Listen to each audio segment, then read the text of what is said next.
ناظرین اکرام، اس حالت میں حضور کریم صلی اللہ علیہ وآلہ وسلم تشریف لائے اور فرمایا، اے عائشہ، تمہارے بارے میں ایسی ایسی خبر اڑائی گئی ہے، اگر تم پاک دامن ہو یہ خبر جھوٹی ہے تو ان قریب خداوند تعالیٰ بذریعہ وحی اعلان فرما دے گا، ورنہ تم توبہ استغفار کر لو، کیونکہ جب کوئی بندہ خدا سے توبہ کرتا ہے اور بخشش مانگتا ہے تو اللہ تعالیٰ اس کے گناہوں کو معاف فرما دیتا ہے۔ حضور صلی اللہ علیہ وآلہ وسلم کی یہ گفتگو سن کر حضرت عائشہ رضی اللہ تعالی عنہا کے آنسو بالکل تھم گئے اور انہوں نے اپنے والد حضرت ابو بکر سے کہا، آپ رسول اللہ کو جواب دیجئے۔ انہوں نے فرمایا، خدا کی قسم میں نہیں جانتا حضور کو کیا جواب دوں۔ پھر انہوں نے اپنی ماں سے جواب دینے کی درخواست کی تو ان کی ماں نے بھی یہی کہا۔ پھر خود حضرت بی بی عائشہ رضی اللہ تعالی عنہا نے حضور صلی اللہ علیہ وآلہ وسلم کو یہ جواب دیا کہ لوگوں نے ایک بے بنیاد بات اڑائی ہے اور یہ لوگوں کے دلوں میں بیٹھ چکی ہے اور کچھ لوگ اس کو سمجھ چکے ہیں۔ اس صورت میں اگر میں یہ کہوں کہ میں پاک دامن ہوں تو لوگ اس کی تصدیق نہیں کریں گے،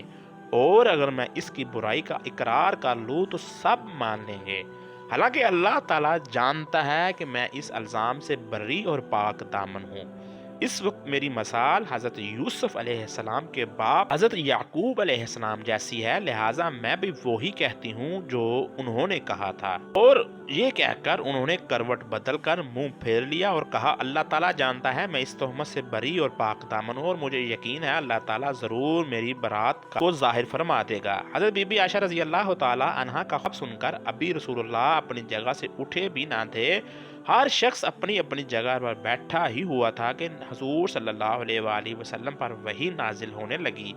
آپ پر نزول وحی کے وقت بے چینی شروع ہو گئی، اور باوجود کہ شدید سردی کا وقت تھا مگر پسینے کے قطرات موتیوں کی طرح آپ صلی اللہ علیہ وآلہ وسلم کے بدن سے ٹپکنے لگے۔ جب وحی اتر چکی تو ہنستے ہوئے حضور صلی اللہ علیہ وآلہ وسلم نے فرمایا، عائشہ، تم خدا کا شکر ادا کرتے ہوئے اس کی حمد کرو، اس نے تمہاری برات اور پاک دامنی کا اعلان فرما دیا۔ اور پھر فرمایا،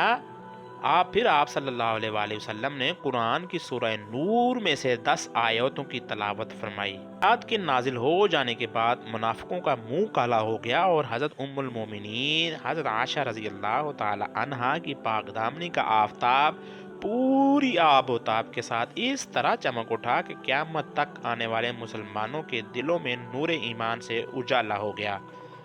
ناظرین کرام، ادھر حضرت ابو بکر صدیق رضی اللہ تعالی عنہ کو حضرت مصطح بن اثاثہ پر بڑا غصہ آیا۔ یہ آپ کا کزن تھا، یعنی خالہ زاد بھائی تھا، اور بچپن میں ہی آپ کے کزن کے والد وفات پا چکے تھے، تو حضرت ابو بکر صدیق نے ان کی پرورش بھی کی تھی، اور ان کی مفلسی کی وجہ سے آپ ان کو ماہانہ امداد دیتے تھے، وظیفہ ان کو دیتے تھے، مگر اس کے باوجود حضرت مصطح بن اثاثہ نے بھی اس تہمت تراشی اور اس کا چرچا کرنے میں کچھ حصہ لیا تھا۔ اس وجہ سے حضرت ابو بکر صدیق رضی اللہ تعالی عنہ نے غصے میں آ کر یہ قسم کھا لی کہ اب میں مصطح بن اثاثہ کی کبھی بھی کوئی مالی مدد نہیں کروں گا۔ اس موقع پر اللہ تعالیٰ نے اپنی آیات نازل فرمائی، جس کا ترجمہ تھا،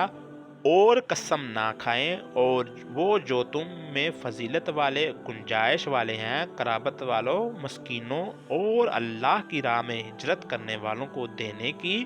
اور چاہیے کہ معاف کریں اور درگزر کریں۔ کیا تم اسے پسند نہیں کرتے کہ اللہ تعالیٰ تمہاری بخشش کرے، اور اللہ بہت بخشنے والا اور بہت مہربان ہے۔